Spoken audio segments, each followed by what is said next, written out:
Hello, everybody. My name is Stephen Feuerstein. I'm a developer advocate for Oracle Database, work for Oracle Corporation. This is our latest in our series of SQL Office Hours on Ask Tom. Thanks for joining us. So I have with me a special guest who I'll introduce in a moment, who you can actually see right now. But this is a monthly series of topics on SQL. I often do presentations, or Chris Saxon does, but I also invite guest speakers from our community because I know a lot about SQL, but a lot of it's not based on real world experience. And I think that having folks who are out there doing this stuff on a daily basis in the real world with real applications and real customers makes a big difference. So I'm so glad Jasmine could rejoin us. So let me share my screen. For those of you who haven't done one of these sessions before, please put your questions in the Q&A area. There's also a chat, and you can put chat messages there, but any questions should be put into the Q&A so I can answer them, or Jasmine will answer them as we go through the session. Put them in anytime you want. We may not address them immediately. The session is being recorded. It will be available for viewing afterwards, and all you have to do is always go to the Ask Tom SQL Office Hours page, and you can see all the different sessions over the last 2 years and all the recordings and all that great stuff. So today, we're going to look at continuous database migrations with SQL, and our special guest speaker is Jasmine Fleury, an independent consultant at Schalstel GmbH. Schalstel, is that a decent pronunciation? Say it for me, Yeah, that's please. A decent pronunciation. Okay. And she is a data engineer. She's an engineer. I, for example, am not an engineer. I'm an amateur. I just sort of play around with code, and I got lucky and wrote a book that got popular. I really admire engineers for their dedication, their discipline, and the fact that they never put bugs in their code. It's really just amazing. So with that, I'll turn it over to Jasmine. Thank you, Stephen.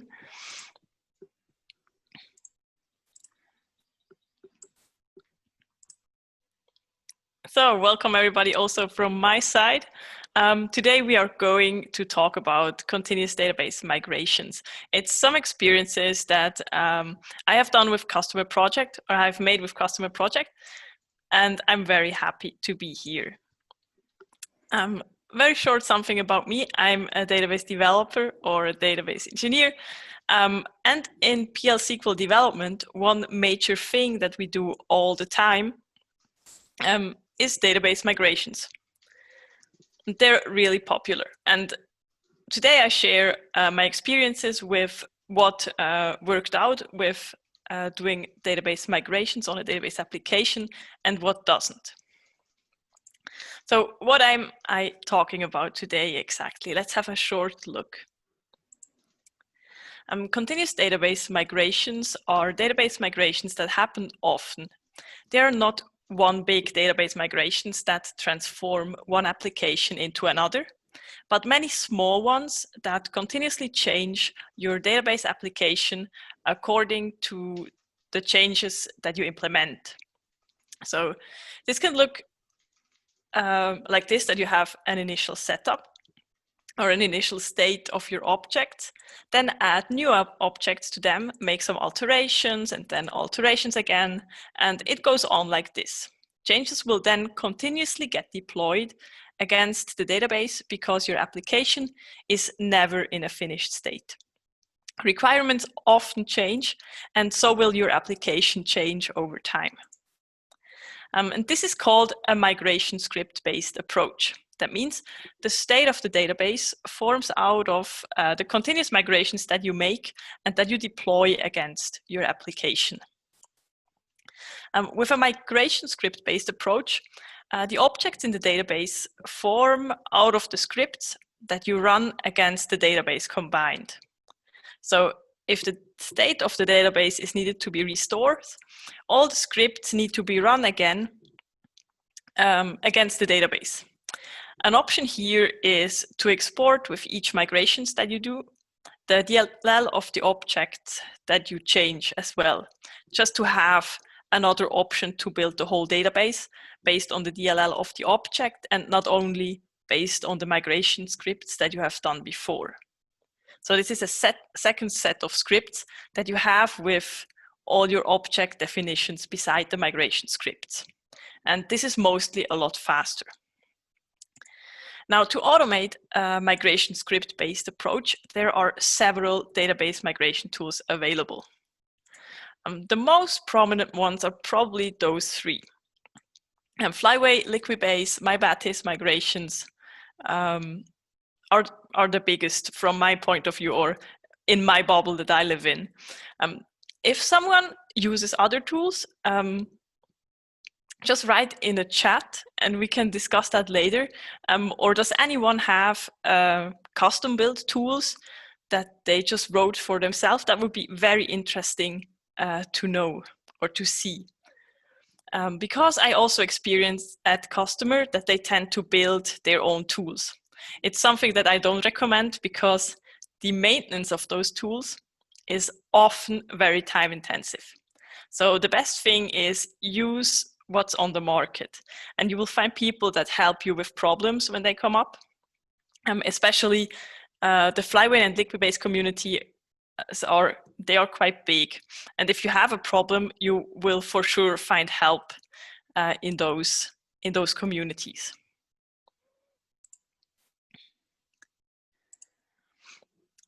But why do we need to automate deployments? What's the problem with doing deployments manually? We have a couple of reasons why.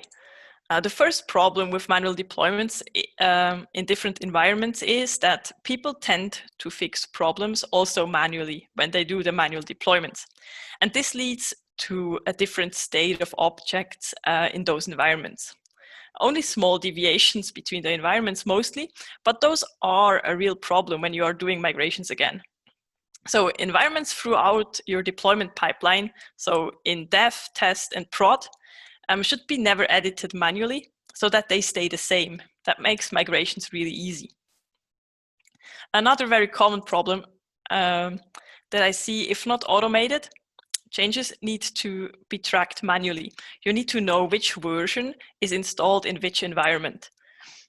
Like, is your new change already on test environment, or is it already in production? You somehow need to track that. And we also need to track if deployments succeeded or fail, and we need to see what they did.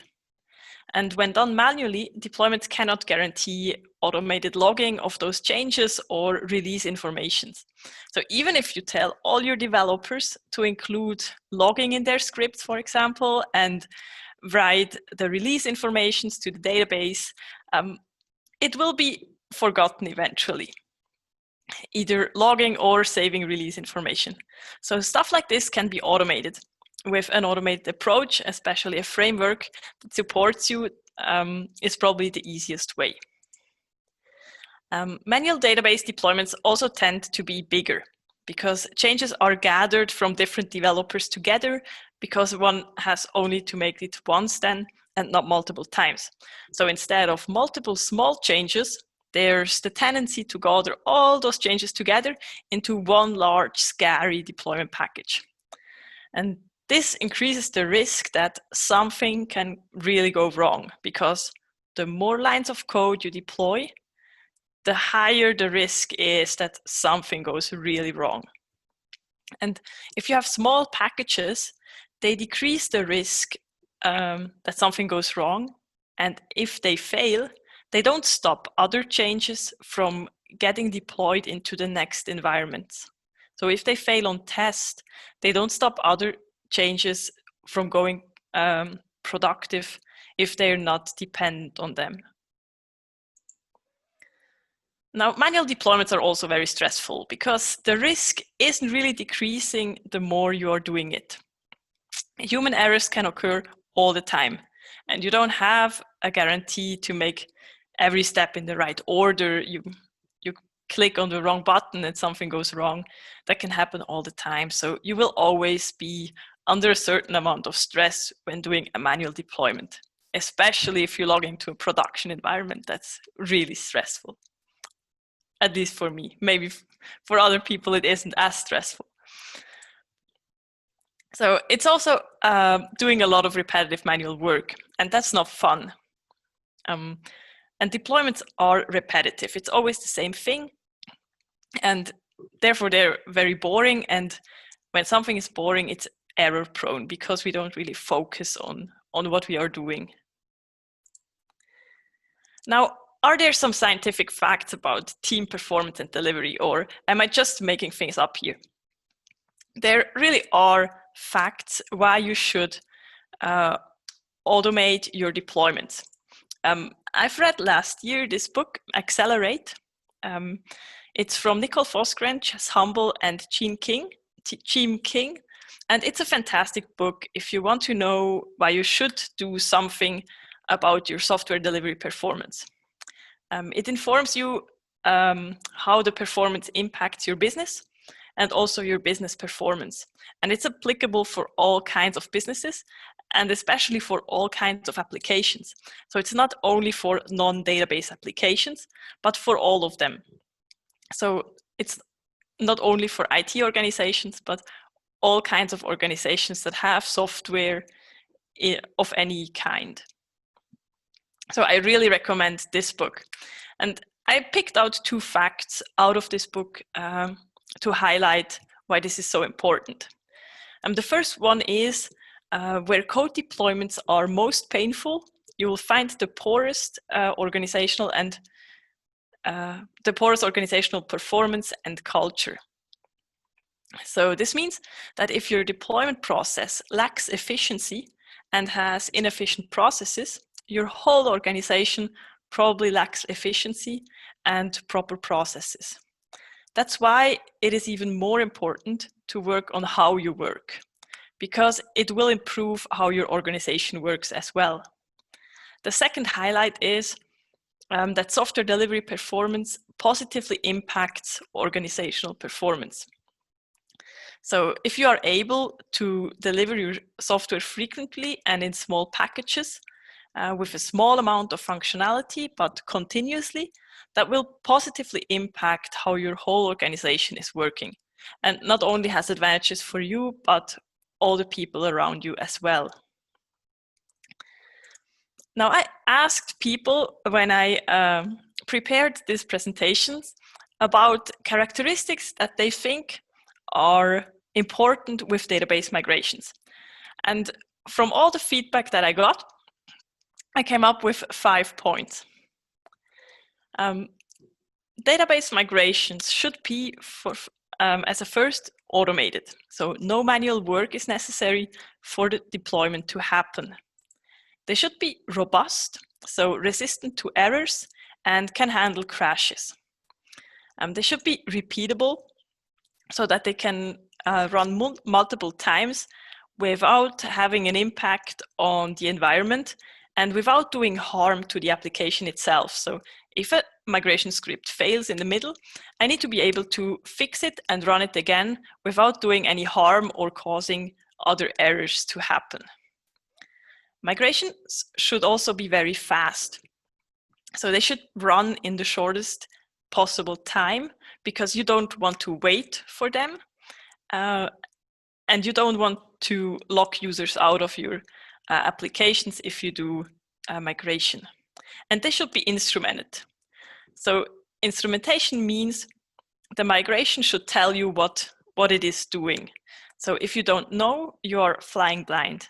That's why you should always instrument your migration.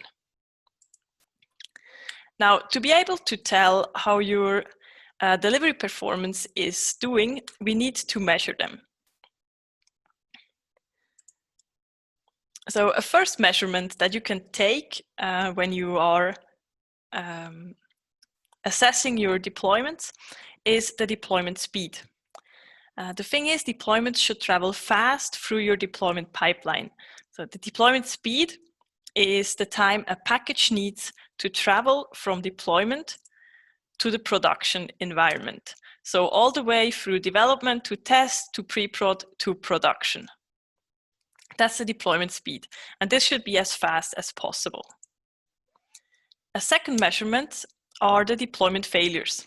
So the robustness is measured by the deployment failures. Deployment failures should happen very early in the pipeline to ensure safety. So if we deploy the same package again and again throughout the pipeline, we should get an increase in confidence that it will be successful. The third measurement you can take is the change volume. So a small change volume reduces the risk of a deployment. So the goal is here to get very small packages that we deploy. The fourth measurement, the last one, is deployment frequency. It's the amount of deployments that happen in production. If we have a setup of 3 weeks like here, like the first line is the first week, second line is the second week, and the third line is the third week, we see that the deployment goes very slowly through the pipeline. So we have a very slow change process to put things into production. The faster deployments make it into production, the more automated everything is. So eventually, we would like to deploy into production as much as possible in a secure way.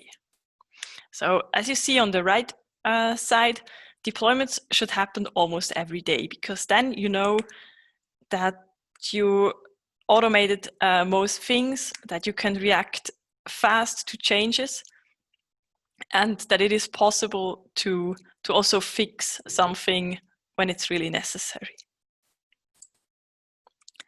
Now, if you want to optimize your deployments, there are 3 steps of getting there.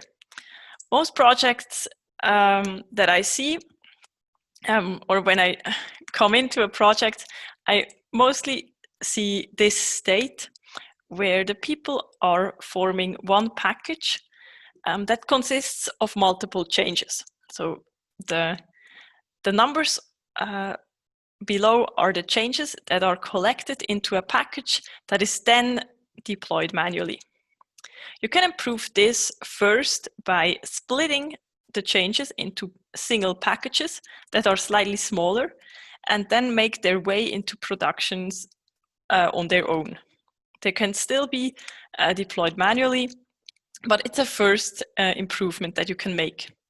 And the second step then, when you have those single packages for your single changes, is that you automate it and it gets deployed automatically.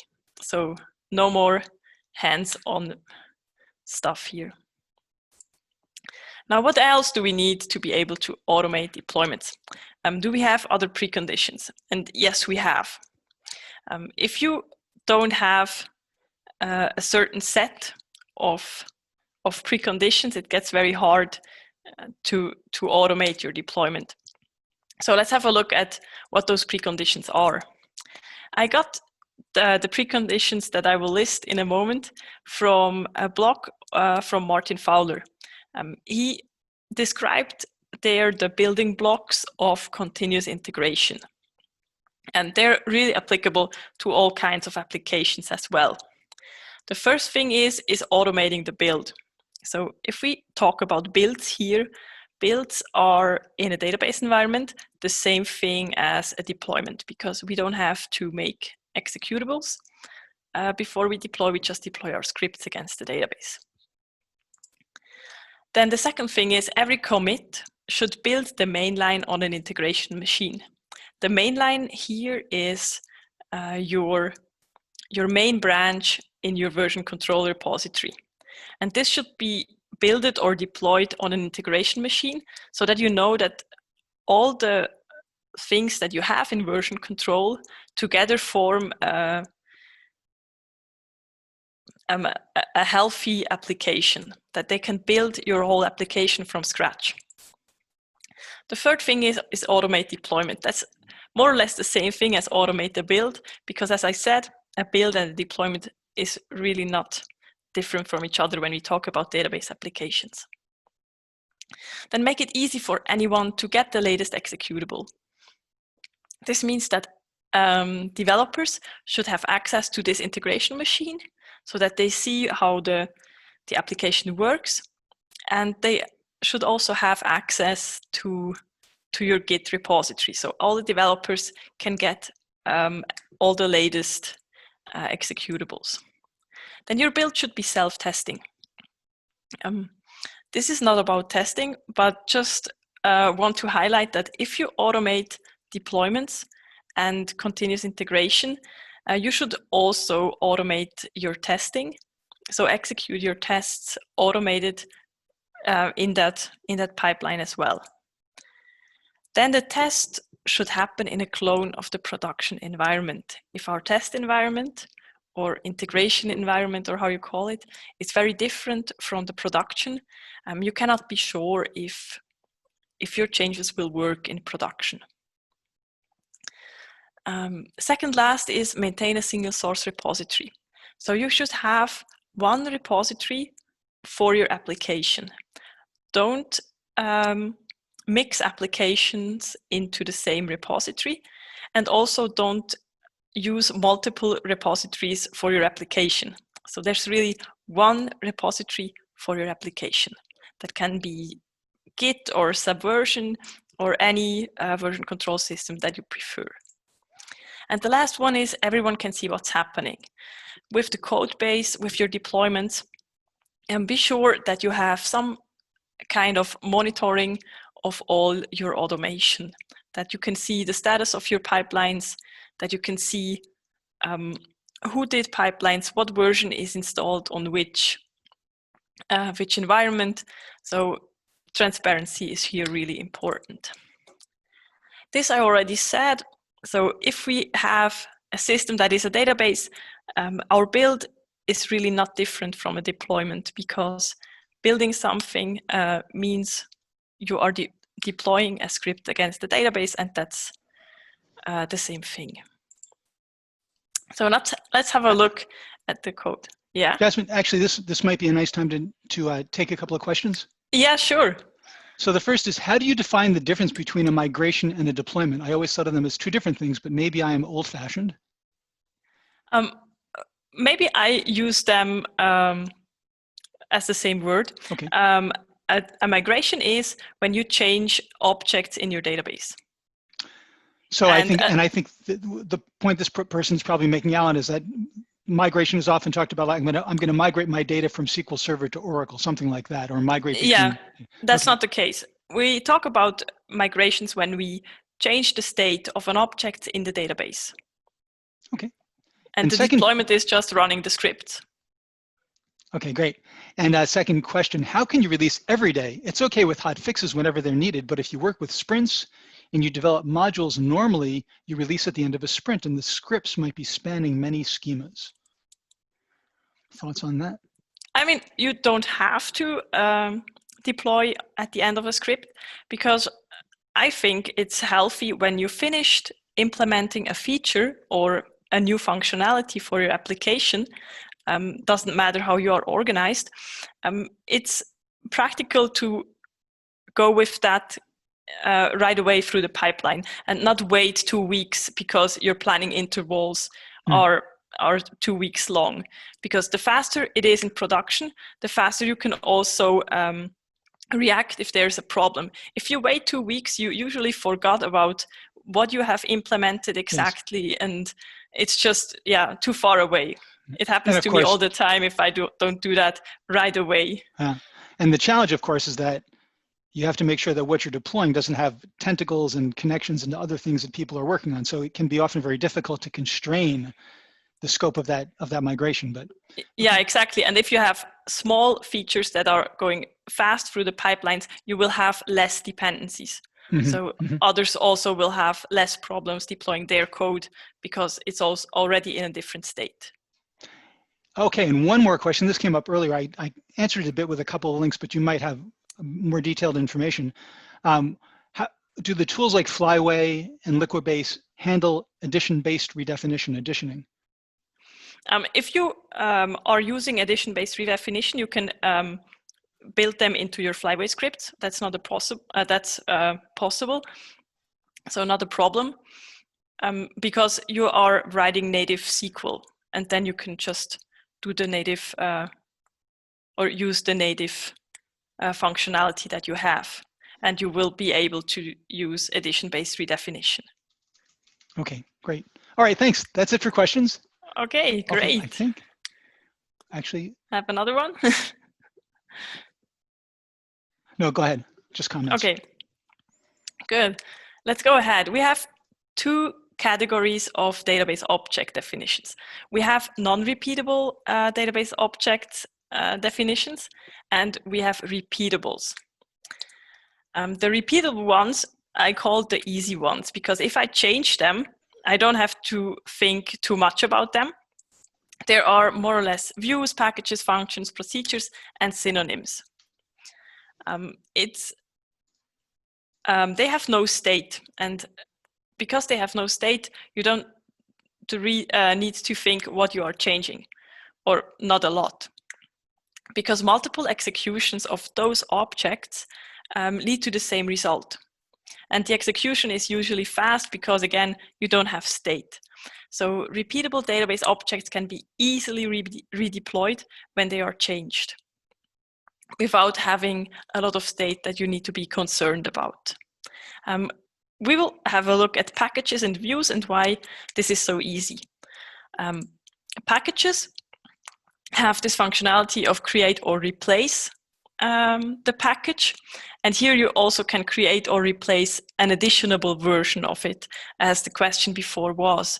So you then have another version that your depending applications, for example, can use, or that your application can be used if you need to have two different versions of a package. The same thing is with views. If you create a view, you can create or replace a view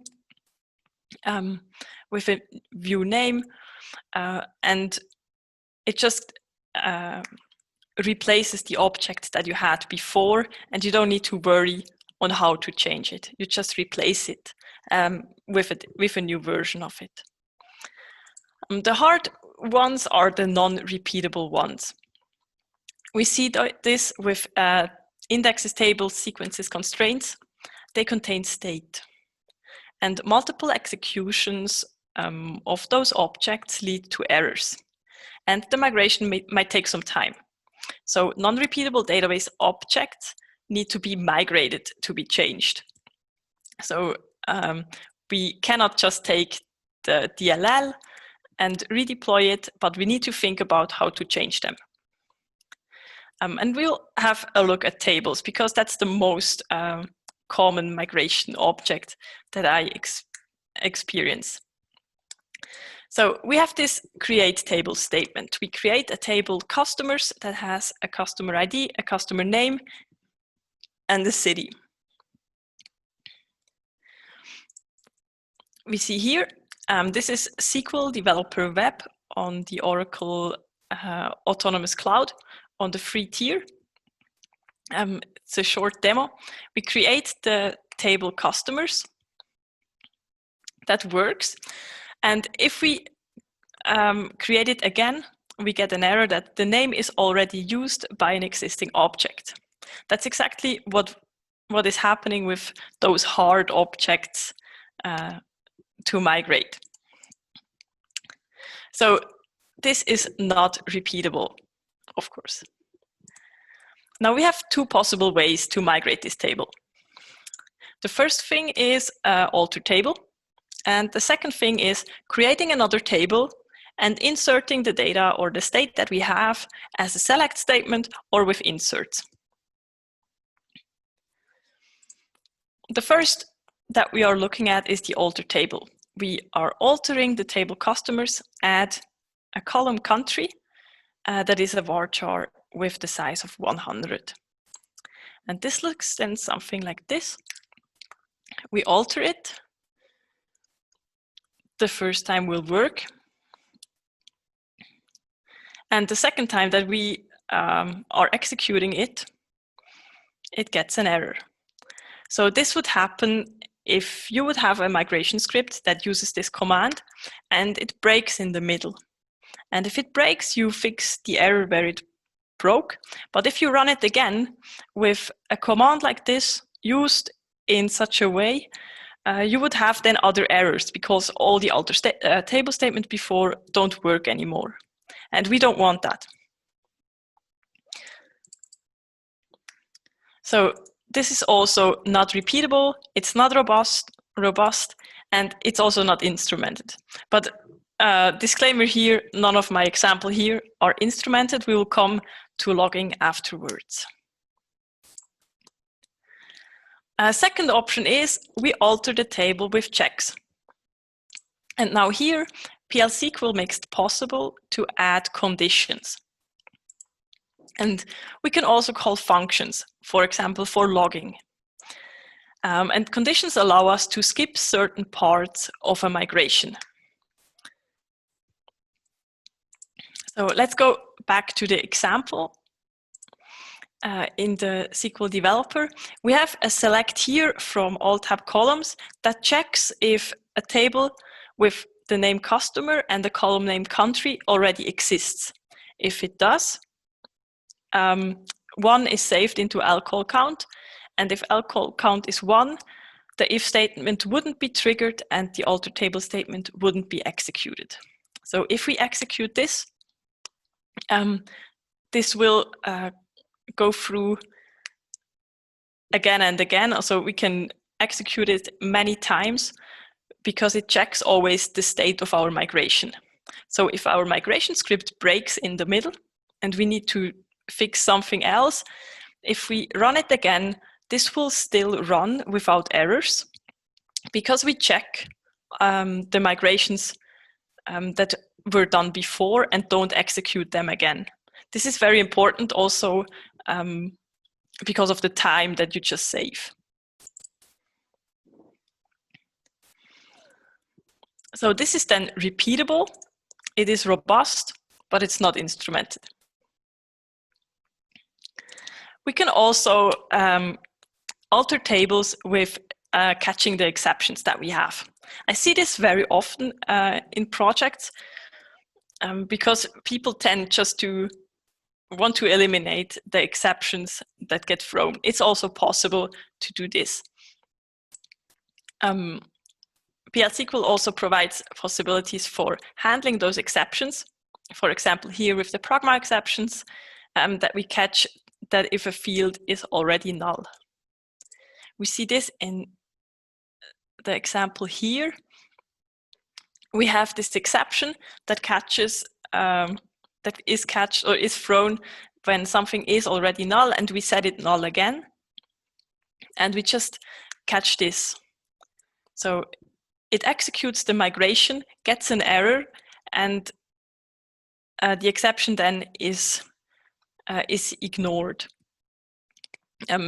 Compared to the check before, here the migration is triggered and raises an error, when before with the check, if the migration already is done, the whole migration was skipped. So that's the check where no exceptions are raised is still the preferable ones. So this is also repeatable. It's also robust because exceptions are catched. But I think it, from my personal point of view, it's less nice than checking if the migration is already done and it's not instrumented. The second possibility is to create another table and migrate the table into this other table, either as a create table as select as here, or in 2 separate steps that you create the table first and then migrate the data, like in insert statements or also with insert as select. That's all possible. And this is especially practical if we update tables with a lot of data. Alter table statements can be very slow, and they also can lock the objects. So this then can look like this. We have this column count again, where we check if the customer country column name exists in the table customers, because we want to rename the city to customer city and the country to customer country. Then we drop the old table customer and rename the new table customer new to customers. And if we execute it, it works. And if we then refresh the table, we have now the customer city and the customer country as new columns. So the table was migrated.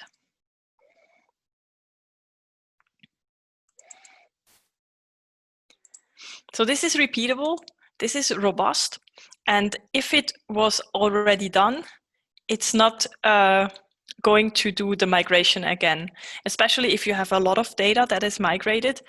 You want to save this time if it's already done, because else you just need to wait for the migration that is just unnecessary. So always, yeah. Sorry, just a couple of comments from Judith. This could be very problematic if you have constraints. Yes, and exactly. From Milos, create table adds and rename will drop all existing indexes, grants, and possibly triggers. Yeah, you would need to handle those as well, or do DBMS redefinition. That will be another option to do that, to just handle the table in another way. Okay, thanks.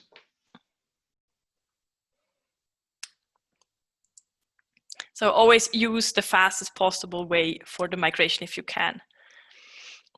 So I came up with a list of stuff that your migration script always needs to do.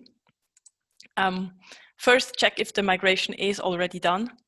Then performing the migration, log your progress, that you know what is going on, where your migration stands. Always raise exceptions. I often see that developers forget to raise exceptions. They often log exceptions, but they don't raise them. And if I have a migrations, I want to raise exceptions. Always recompile invalid objects when the migration is done, and recreate grants and synonyms at the end when you have some. So the check before you migrate, one possibility to do is if you are at the right place. So when you are starting the migration, and for example have multiple schemas, you can check if you are in the correct schema, either with using all the prefixes for in front of the objects, or using something like this at the beginning of your script that just checks if you're in the admin schema. We have a short demo of this script. So we have this constant admin, that is my schema on the Oracle Cloud, and it then checks if my current schema and my defined schema are the same. And if I run this, the procedure is complete. If I now check if I'm on the prod schema, this will fail. And my migration won't start because I have a schema mismatch. That's one thing we could check at the beginning of the migration. Then, as I already said, check if the migration is already done. Something like this here, Alt-Tab columns, if the columns already exist, and then don't trigger the migration if it's not necessary. This can also help if something or someone edited other environments and did already a part of the migration. So if you have some inconsistencies, this can help on just skipping the parts that are already done. Then log your progress.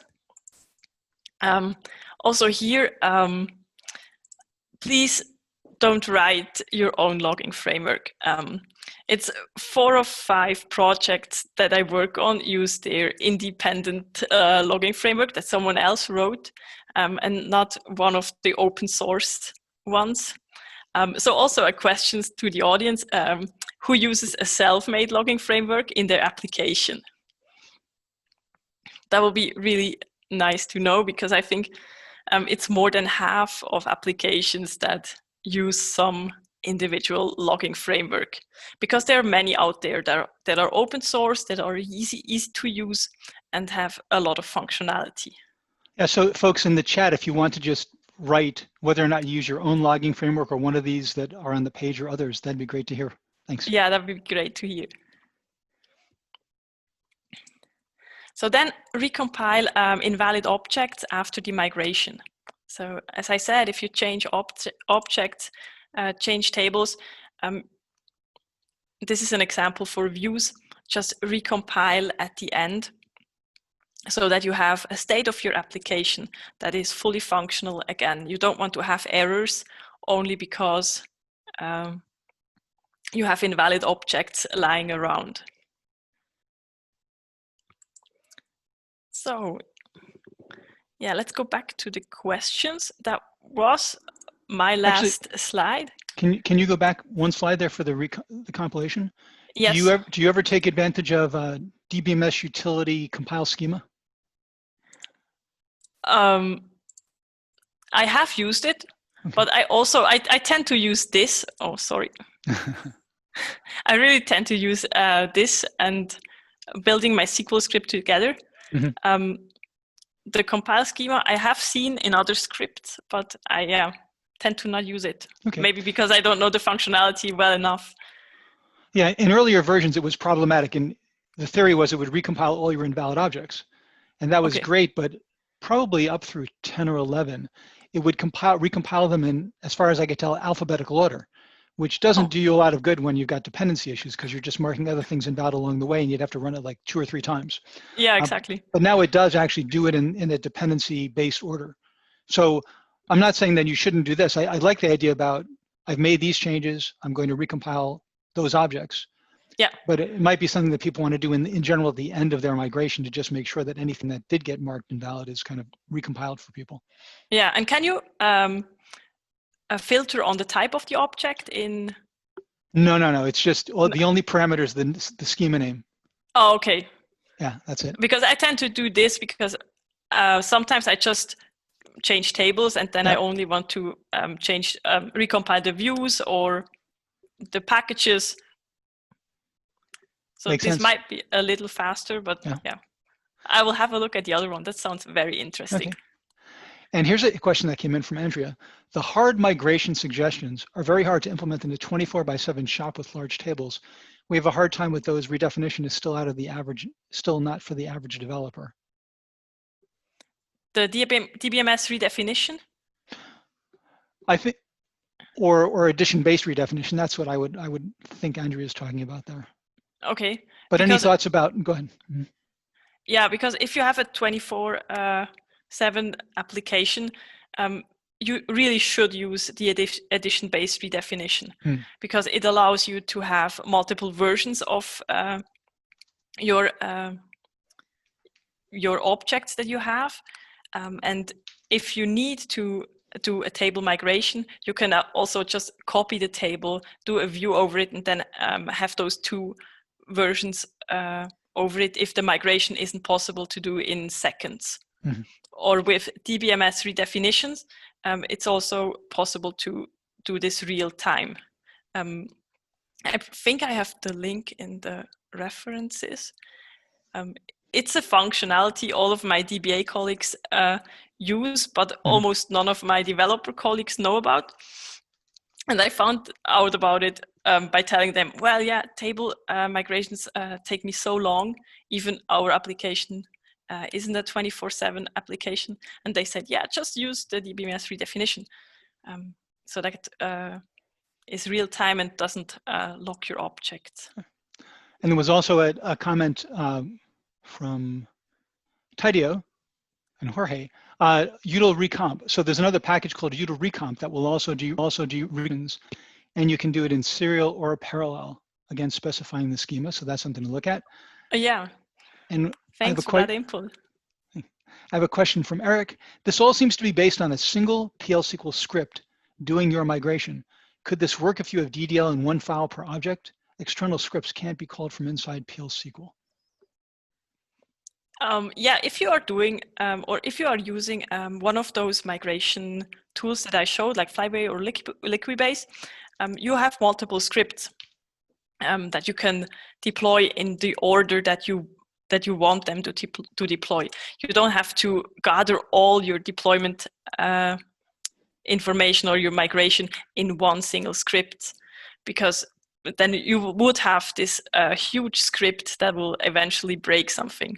So just make small scripts that change your database step by step, and yeah, go away from those scary packages that are huge. Okay. And do you implement a rollback script that will undo a deployment if it goes bad? Always a big question. Yeah, this question comes always. But I tend to just rely on flashback. because you cannot roll back everything. You can redo like namings of objects, but some things that you migrate can very hard be redone. So if something goes wrong, just a flashback, if that is possible, or talk to your DBA about the backups that you have. That's Liquibase and Flyway offer some capabilities along those lines, like building in and undo? I think the Pro version of both have some redo scripts, but yeah, if you drop a table or drop a wrong column, you cannot redo that. Right. You will also always be depending on some functionality of your database. Okay. And another question. Are there instructions, links, etc., on how to set up the environment to work with any of these solutions? Yes, the solutions have how-to articles available on their website. So I guess we are speaking about the Liquibase and Flyway. Yeah, there are many tutorials available on how to set this up. What I tend to see or tend to make in larger applications, because when Liquibase and Flyway were developed initially, they were really thought about for Java applications to do the database part of the migrations if you have a new release. So they lack some functionality that would be nice if you have a larger application. So I tend to do also, besides the migration scripts, this set of DDL statements or DDL scripts of all of my objects, so that I have like a directory with all the DDL inside, just to have a track on it, and not and I'm not reliant on only the database and what objects are in there. Makes sense. All right, ready for more questions? Sure. For continuous integration, what tools are there for free and which ones would you suggest? Oh, there are many tools for continuous integration. There are hundreds of continuous integration servers, and that's probably even too few. I tend to work a lot with Jenkins. That's a free tool. Circle CI and GitLab has some integration tools inside.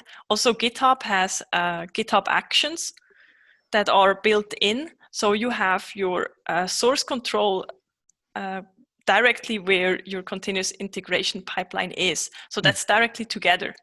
And I think that's also a nice thing to have. Especially GitLab has many functionalities that come with this continuous integration that is built in your version control.